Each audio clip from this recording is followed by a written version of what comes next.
Why is this guy, who is clearly old enough to know better, hammering away at a rock? First one side and then the other. And why is he using a sledge to break the rock in two? And why would he drag heavy bags of concrete mix up a steep, rocky hill? Well, the short answer is, after spending my career in an office, I want to get my hands on something solid.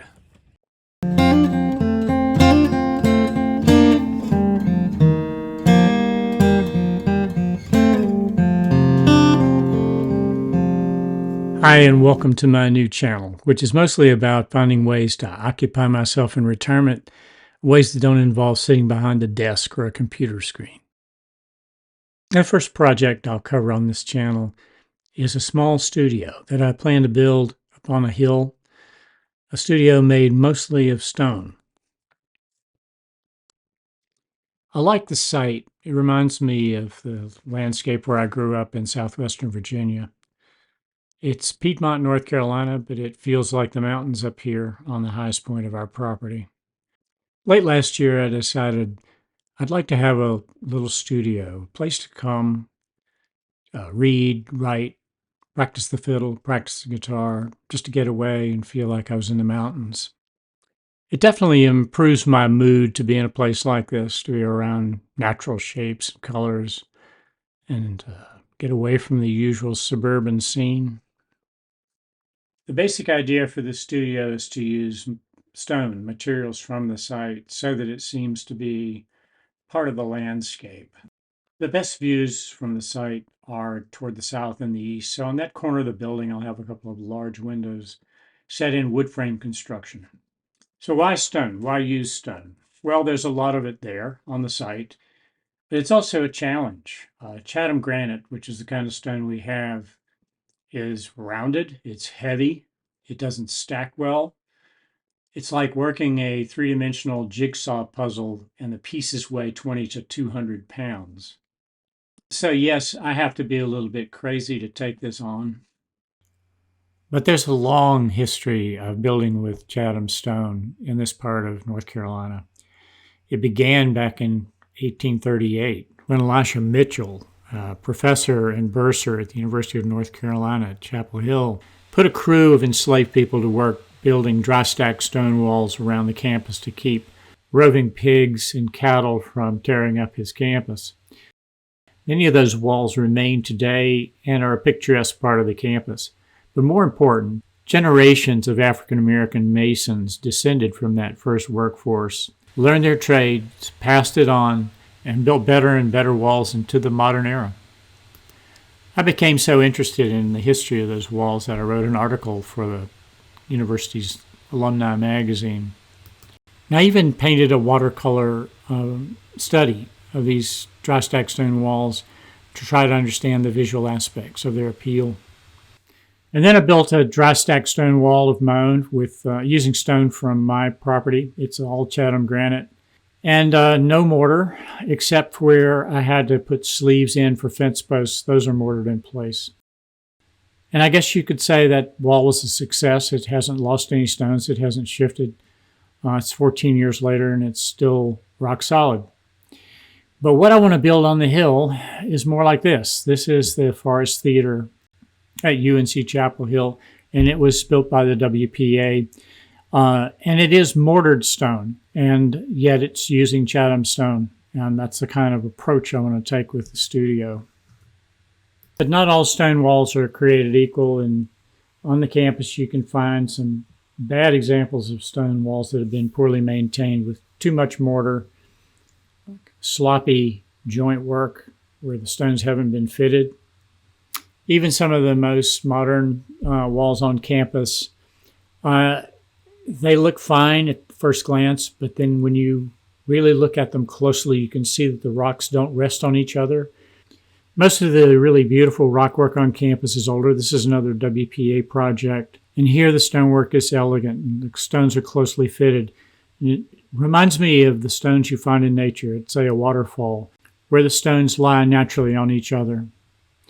Now, I do have some construction experience. I built this little passive solar house in Orange County. decades ago, and it held up well, and it was comfortable to live in.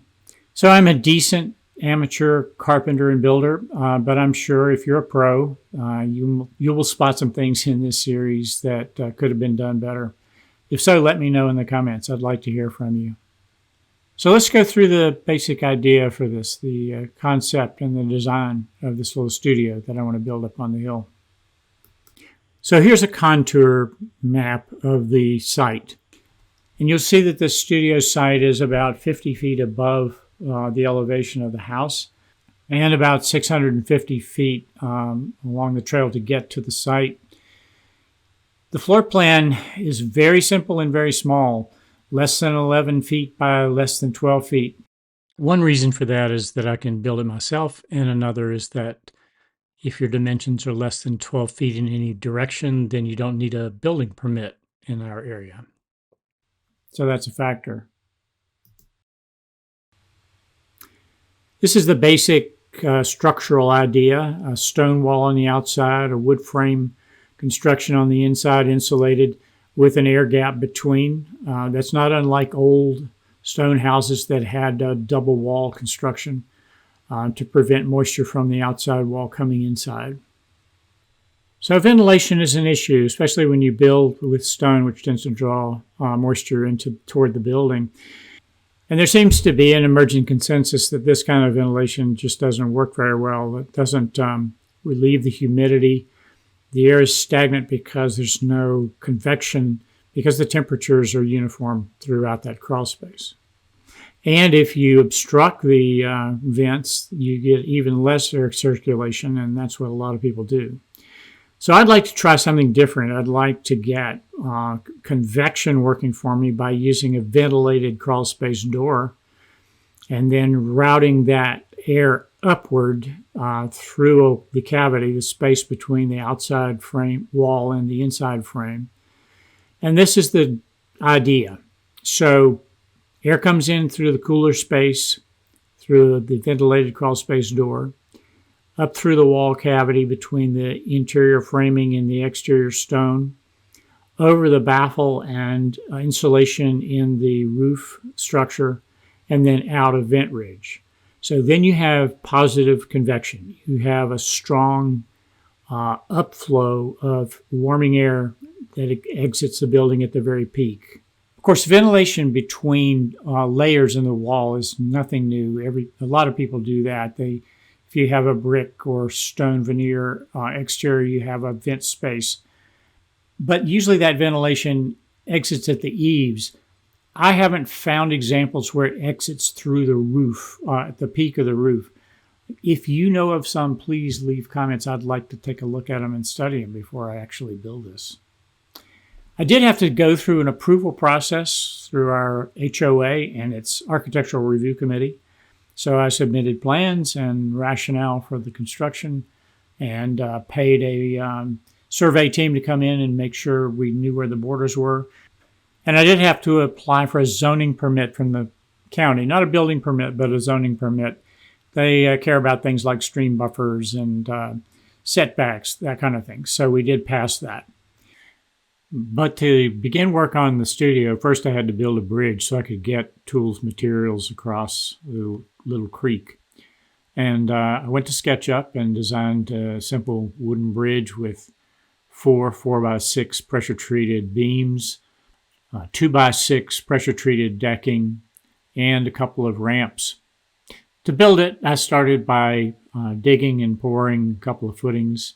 These concrete footings on either side of the creek, and these rest on boulders that I buried down below the frost level to make them stable. And we started construction during the winter break when my two grown stepchildren were home for a while and my wife could help, and we were happy with the way it turned out. And Felix, our dog, approves, so why don't we take a walk with Felix and I'll show you around.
So it's kind of a hike, 650 feet up the hill from the house, especially if you're carrying tools and materials and water. But the project appeals to me and I want to get started. I began with some batter boards, which are kind of passe these days. Most people use lasers and that kind of thing, but I think batter boards are still useful on rocky, uneven ground. I dug the footings with a pick and shovel, working around the boulders and through the root layer until I got down to good, strong clay.